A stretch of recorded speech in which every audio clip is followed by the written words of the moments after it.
Critical thinking in a mathematics classroom. Analyze your answer. Does your answer fit the context of the problem? Example: you are calculating how many seconds an event will take, and you get a negative number. Recheck your work. A negative solution does not fit. Is your answer extremely large or small? Here's an example.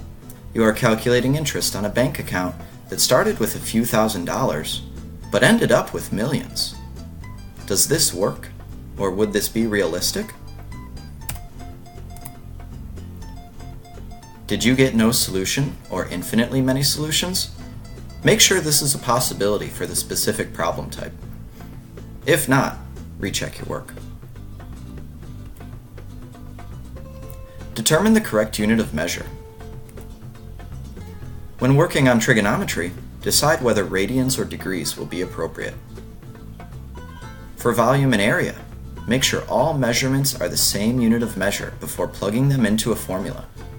For example, if some of your measurements are in feet and inches, convert them all to either all in feet or all in inches.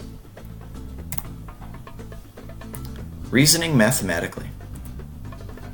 When using reason, be able to answer the question why that challenges your reasoning. You should have a mathematical property or logical explanation to support your argument or claim. Doing these things will make you a better mathematician.